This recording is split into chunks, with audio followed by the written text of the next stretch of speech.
So, Coach, what are some of the things that jumped out after the film review of the game from yesterday? Well, there's always things we got to work on, D-Led. It's regardless of the result. We got to remain objective, and there's a lot of things we need to continue to improve on. So we know we have a good challenge coming up, going on the road against Detroit. They lost a tough one yesterday in overtime. That place, I'm sure, will be rocking. So it'll be good to get into a foreign environment. It'll be loud, be a lot of energy in the building, and we got to be ready to roll. But going back to yesterday, the encouraging thing is we can get a lot better. And the 27-0 in the fourth quarter in the first 2 weeks of the season, what does that say about the conditioning and the resolve of your team? Yeah, I think it says a lot. There's a lot of things we pride ourselves on and the way we want to operate. You good? Oh, no random videos popping up on D-Led? All right. So, no. Yeah, don't want to know. But, it just speaks to the conditioning and the way our guys want to operate and the way we want to finish games and adjust and be that team in the fourth quarter. But just because we did the first 2 weeks, we got to continue to push and so we can continue to finish games. It didn't seem like there was anything obvious, but was there any injury news? Nothing major. There's some bumps and bruises, physical game, but nothing right now to report that of any concern. Again, hopefully get some of these other guys back and see what it looks like Wednesday. Now looking back at it, how much was Jeff caution? Again, I'm not going to go on the record with semantics. I appreciate the effort trying. He asked me yesterday about the CP thing. We're just trying to make the best decisions. So feel good about where they're at. Again, we'll see how it looks Wednesday and what we need to do and, who's realistically going to be up and if they are up, how much they're going to play and what the plan is.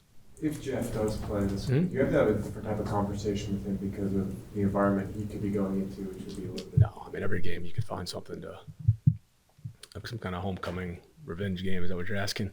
Yeah, well, we're not going to put him. We're not going to do him at the put him up at the captain thing like that. Right there, everybody that's played. I've seen that done before. No, Jeff's in a good spot. This will be a great challenge for us. It's a good football team. Are there things you can glean and learn from him since he maybe knows, or Godwin even, for instance, because they know that roster pretty well? Sure. There's things that everybody tries to collect information, but like I said, I've been a part of something where guy was traded or released. I can't remember. Like he had all the intel and it didn't matter one bit. So, you try to get as much information from a lot of different places, but at the end of the day, teams evolve so much, whether you were there a month ago in training camp or not, week to week, what their game plan will be to try to stop us and vice versa. So, any information, I'm sure Detroit will do the same thing, but ultimately, most teams, again, they adapt. There's no state secrets that he's going to reveal. Yesterday, Trey Flowers came out, it looked like for one play, 2 plays. Was that things happen. I thought Trey finished the game well. He was out there, played pretty good coverage. Had pretty good coverage on that last play. AK had some really good rushes at the end, and that they went 4 and out. Trey played, thought really good aggressive coverage there. But things happen. Guys come in and out of the game, and we got a lot of faith in Trey. That game-winning field goal was right in the fourth quarter on that 3rd and 3 prior to the 2-minute warning where you ended up on 4th and short. Mm-hmm. That decision process to go for it, how much you need to weigh in the fact that they still had 2 timeouts? Was that the goal to try? No, you weigh it all in. They're not the same. The models and like I said, everybody's got the same numbers now. But there's a lot of things that go on. Yeah, it's a completely different situation. And then later ironically, you get 2 4th and 1s, and there's a lot of things. Like I said, you want to look at the spot, wanted the timeout, so I used the challenge flag as the right before the 2 minutes, so just in case, so it gave you essentially used the timeout. Then really wanted to hold the play. I was great in the play call, but they blow the whistle, and we were trying to get up there, hurry up, and then the ref stepped back up there, and procedurally, and I was like, that's why I was like, what the hell, because it was an unbalanced play, and we had hit it earlier actually on a quick count. I wanted to do the same thing, but when all of a sudden they blow the whistle, and I told Dez, hey, hold it, let them get set, and then go up there. Somehow it got stopped, and we were in there. It felt to me like 10 seconds. It was probably only a second to everybody else, but a little. But the guys made it work, and then we got a lot of faith in our players. That's why I had a lot of conviction with Did you those. get clarification from the refs on why they stepped in there? Did you ask? Or I will, as the week goes on. I'm not that's sitting there and I got to be careful what I say, but they're blaming them. I got to see what our procedure, and we have those conversations, and they do a good job when you ask them questions. So, same thing with the MAC play. There's a meeting with your family. No, I saw it. I got a lot of friends and family. People were asking me why, and I didn't know what part of the game it came from, so I really don't care. I can laugh. Trust me, I find humor in a lot of things. If you can't laugh at yourself, then probably not somebody I want to hang out with anyways. But I find some of that stuff funny. Certainly that one too. But then they told me I think my younger brother, maybe my older brother, I can't remember. Told me it was on that play, and they said, "Well, why?" I said, "Well, because I didn't want us to come out of the huddle." And then when I thought they blew the whistle, we broke it, and then all of a sudden the ref stepped in there, and then we were up the line too long. That's what unnerves you when they can see the unbalanced and you're trying to go quick. But How many text messages did you get on the specific screen? I got a few of those, a few of some other ones that probably aren't appropriate to talk about at the mic, and yeah, it's certainly more fun. It's usually crickets after you lose. It's my wife and my mother, and then you win. There's a lot more text usually. The way it goes. I'll get your thoughts too on the drive to end the first half. You guys were going real fast tempo, obviously trying to hurry it up under 2 minutes, and just the execution, not just Dez, but it seemed like the whole team was on the same page. It's something we work on all. It's you got smart players and you can do multiple things. There are things that we want to do procedurally and get in and out of it. Everybody's got their own thoughts, but we feel the way we can operate and we can get into a couple different tempos and a few different formations, as you can kind of morph the formations in there. And those guys did a nice job executing, and how much time was left. And yeah, it was a good way to end the half. It was disappointing as we weren't able to come back in the second half and double them up. When you defer, you'd like to end the half with the ball and score and be able to do the same thing coming out in the second half. It's the only few ways you can steal a possession, other than if somebody fumbles on a return, kickoff return. So got the first part of it, but give Green Bay credit. We didn't do enough job coming out of the second half. With Calais Campbell, the 99 NFL sacks, what kind of accomplishment is that? Hell of an accomplishment. There are a lot of great players play this league a long time. He's played a long time at a high level. Still affects the game in a lot of ways. Physical player. There's certain. There's some stats people come up with, and more. The first time since this game on a 70-degree game. What are those stats? So that one matters to me, and talking about history of the game. Hopefully we get that and get it in a win. It'll be a pretty cool moment. What about him that you've learned since he's been in the building, do you think feels like attributes to the longevity of his career, the production of his career? A lot of things, it's like guys that play a long time and at a high level, the discipline they have to take care of themselves and to stay motivated and what drives them. And that's a long grind, not just physically, but mentally. I think that's a rare, that persistence, whatever you want to call it, I think that's a rare skill set. When you signed him, did you anticipate maybe the influence he would have on your locker room? Yeah, I mean, because you know who to listen to and what's real and what's not. Yes. To the untrained eye, it seems like that Desmond, particularly when protection broke down, looks a lot more comfortable in his ability to go through reads and get the ball out quickly and on target, at least from week 1 to week 2. Is that something you're seeing as well, or was it just different in week 1? Oh, I mean, you saw some of it last year. I think and that was the thing you like about him. I think he can extend plays, and sometimes it wasn't even that necessarily the protection, but he felt the lane, and he's got enough speed. If he takes it, you take the play, make it. And there was a 3rd and 3 where he could have worked against that look, the first progression. He felt it, and that's just instincts, and you don't want to take that away from him. He put his foot in the ground and got us to 3 yards. And then other times, yes, but what you want to have the ability to do is when you're not the same timing and the same launch point over and over again, when those guys can tee off on you and they scheme up those things and you can't get out of the pocket and you're just sitting there like a statue. And with the flexibility of Bijan, and Bijan's a good protector, but he's also, you can spread him out wide and you can put him in the backfield. So, that's the punch, the counter punch when you're looking at people's rush plans and and things we may want to attack, and gives us a lot of flexibility. Yeah, Desmond, some more design runs from you look like this week. Yeah, I don't know if that's opponent based or Both, something you want to try to work in more often. It's both. I mean, you got to be careful how much you want to use it. But if there's certain things and the way they're playing or something that you've done before, I mean, that's the thing. You don't ever become obvious. That's certainly not for us. I mean, even, it'll change week to week.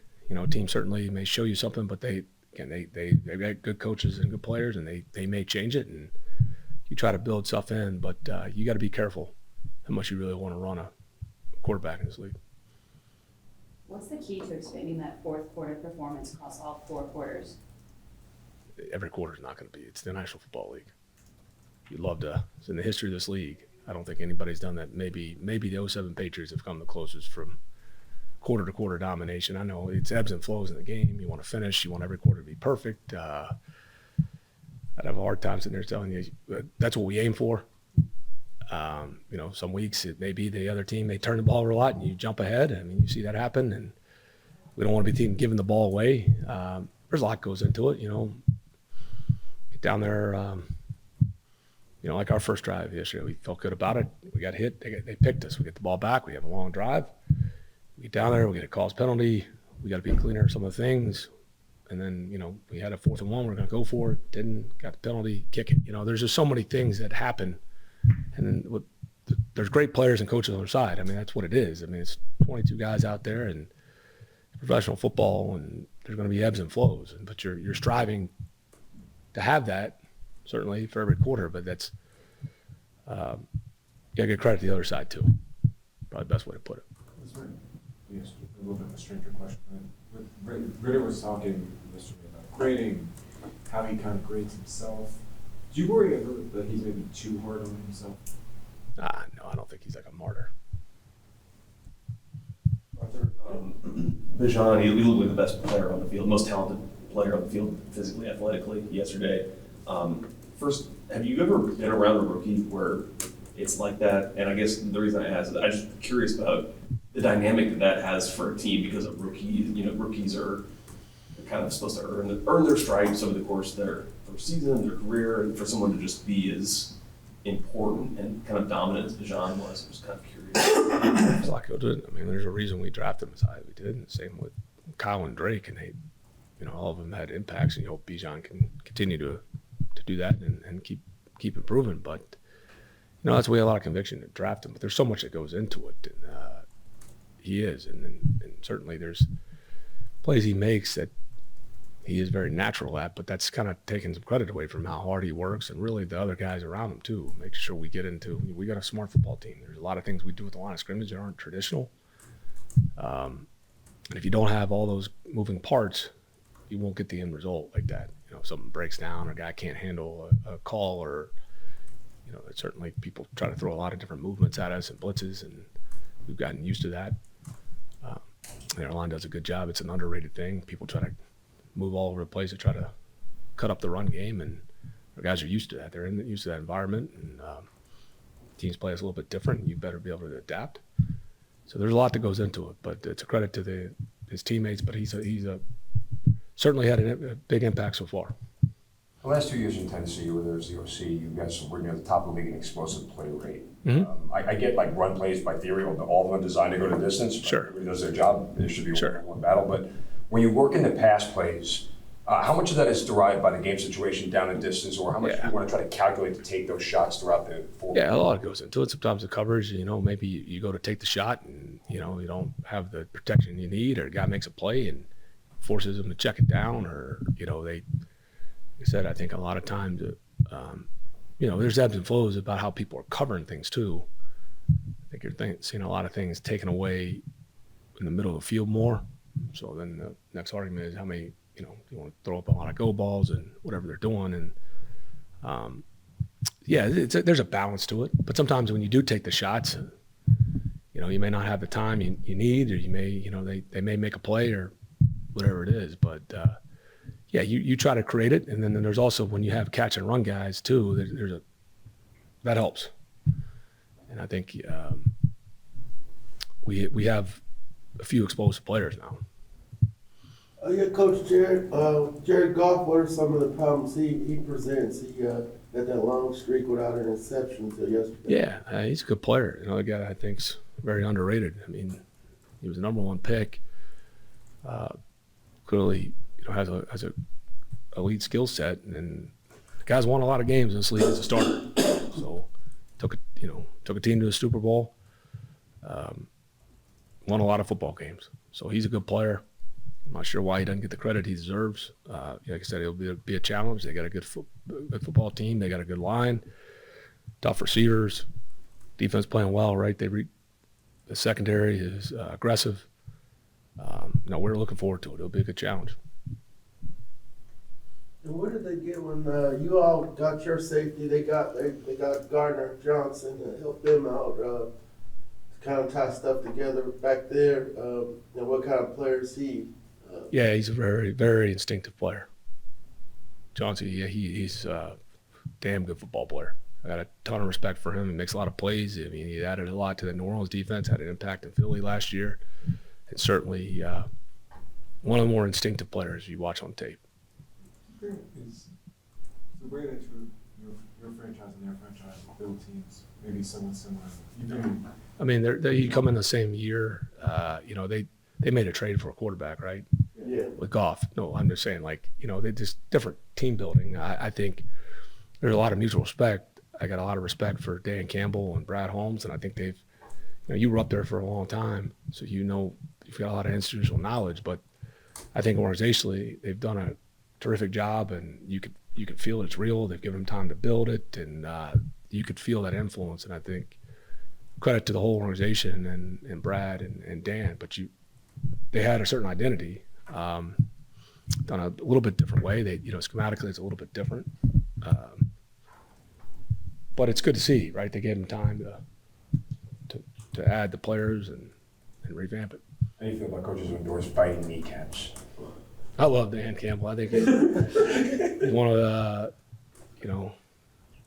I think maybe the league got too boring and corporate, but it's healthy for the game and for him. But in all seriousness, he's a great coach, and as I said, he's done a hell of a job up there. Anything else? Thanks, Cal. All right, thank you. All right, thanks.